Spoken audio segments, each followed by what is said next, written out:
নমস্কার বন্ধুরা, আমাদের চ্যানেল ভাসুদি এক্সপ্লোরারে আপনাদের স্বাগত। আমার ভেজ।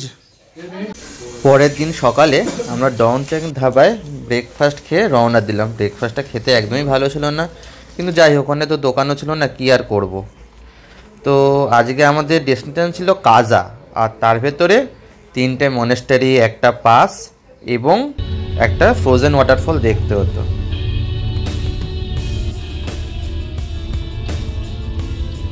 আমরা পৌঁছে গেলাম প্রায় 13,000 ফুট উচ্চতায় অবস্থিত মালিং নালা পাসে।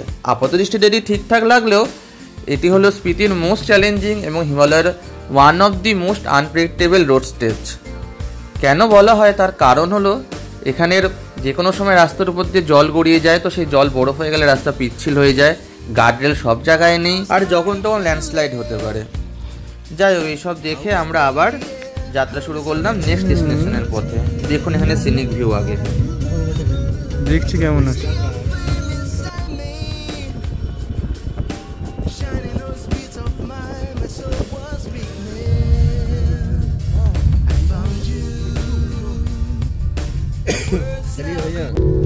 दुआ छटा खुदा गगन मेरा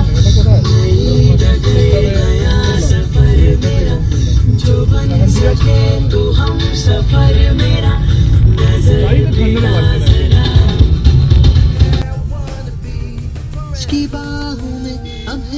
আমরা যে গিউ মনেস্টারি যাচ্ছি এটি একটি অফ রোড, এখানে সব ড্রাইভাররা যেতে চায় না, তো আপনারা বলবেন আপনার ড্রাইভারকে এখানে নিয়ে যেতে, আমাদেরকেও বলতে হয়েছিল।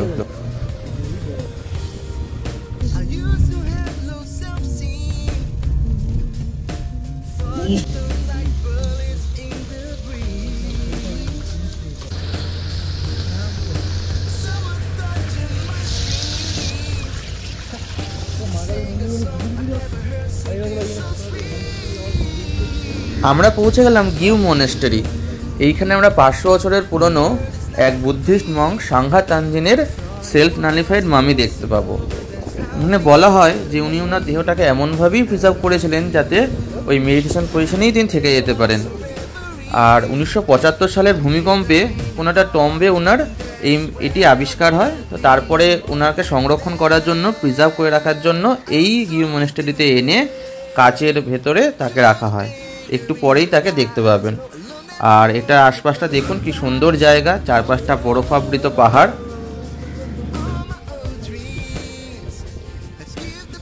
ড্রোন নেই है।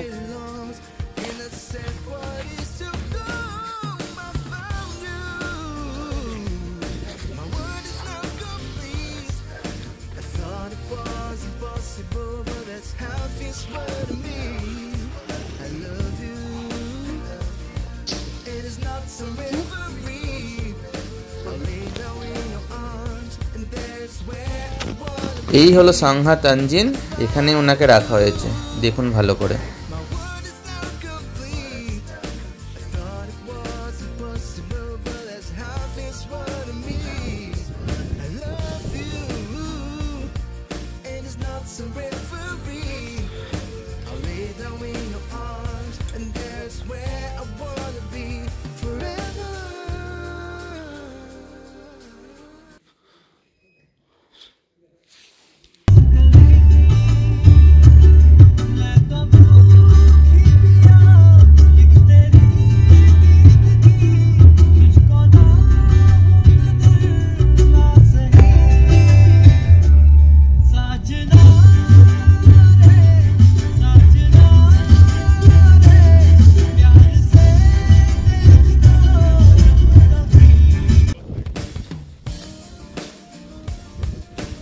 আমরা আমাদের থার্ড ডেস্টিনেশন টাবো মনেস্টারিতে পৌঁছে গেলাম।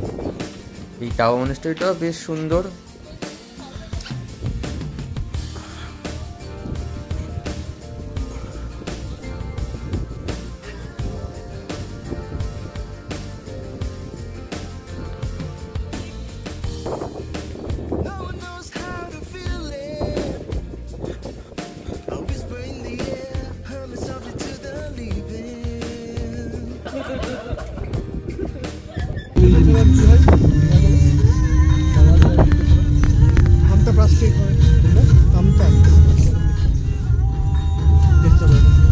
ডালা উसी साइड হয়।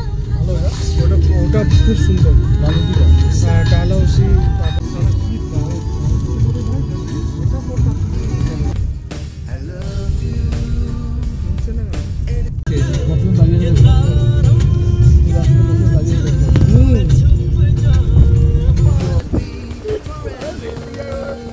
আহা কি অপূর্ব দৃশ্য বাইরের, বরফে মোড়া পাহাড় আর নিচে একটা ব্রিজ দেখতে পেলাম, ওটা দারুণ লাগলো।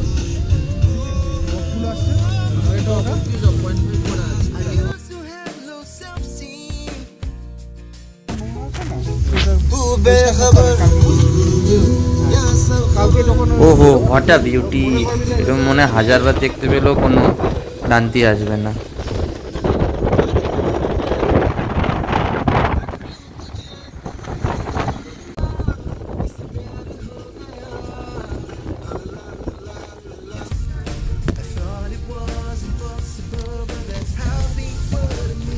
দেখতে দেখতে আমরা আমাদের ফোর্থ ডেস্টিনেশন ধানখার মনস্টারিতে পৌঁছালাম। এটিও 1000 বছরের পুরনো মনস্টারি। লোকে বলে টাপো যদিও সবচেয়ে পুরনো, কিন্তু কেউ কেউ ধানখারকেও মানে এই ইন্ডিয়ার সবচেয়ে পুরনো মনস্টারি হিসেবে।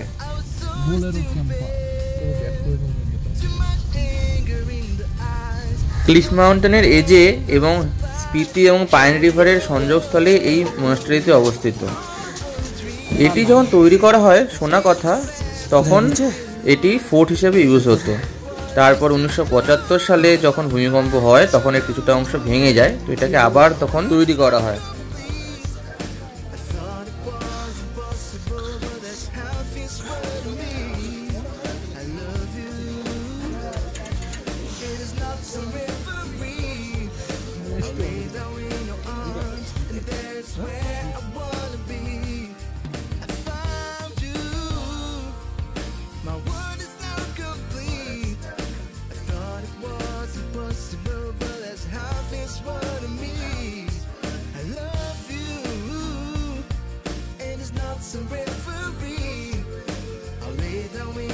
এই মনস্টারির উপরে এই মংদের অধ্যবসায়ের জায়গায় ওখানে একটি হিমালয়ান গোটকে হ্যাঙ্গিং অবস্থায় রাখা আছে। এটা একটা স্টোরি আছে। এই স্টোরিটা হলো যে ওনারা মনে করেন যে গোট যেখানে মারা যাবেন সেই জায়গাটা একটা হোলি প্লেস এবং একটা মনস্টারি বিল্ড করা যায়, এবং এই গোটটির মৃত্যু হয়েছিল হ্যাঙ্গিং অবস্থায় ক্লিফে। তো এটা একটা আনন্যাচারাল ডেথ এবং ওরা মনে করেছিল যে এখানে একটা মনস্টারি তৈরি করা দরকার, তাই ওনারা এই ধানখার মনস্টারিটা তৈরি করেছিলেন।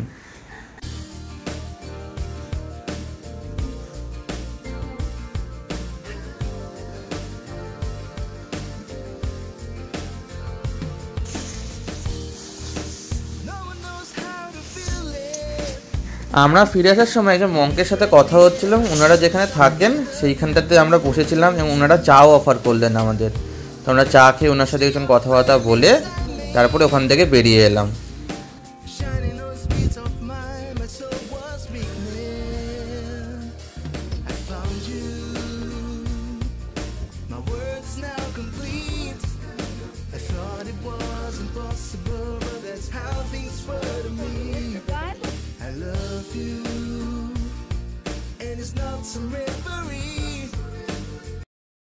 এটি হলো আমাদের শেষ ডেস্টিনেশন লিংটি ওয়াটারফল।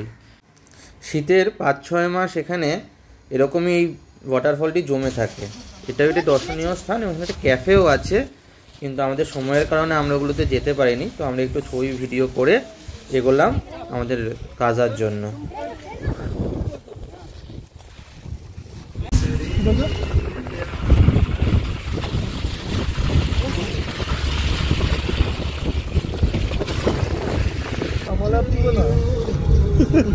ভিডিওটা ফটো ফটো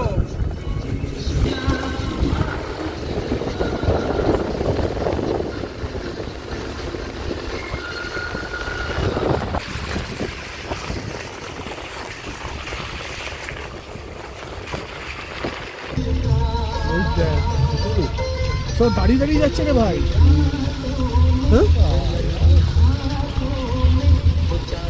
ওদের দাঁড়িয়ে দাঁড়িয়ে ওদের হাত ছেড়ে দিয়েছিল।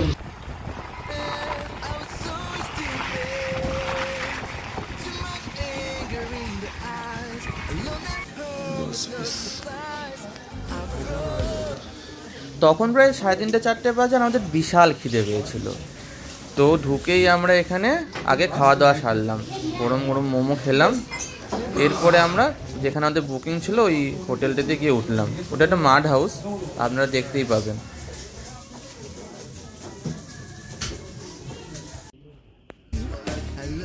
এটি মাড হাউসের বাইরের সিনারি।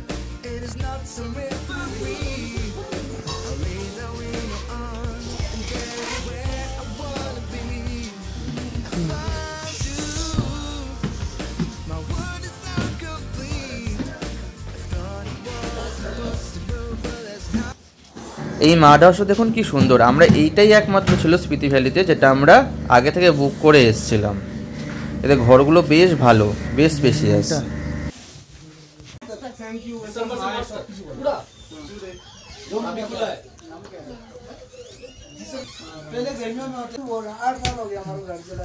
फिर भी आप 100 पे क्यों नहीं चला रहे?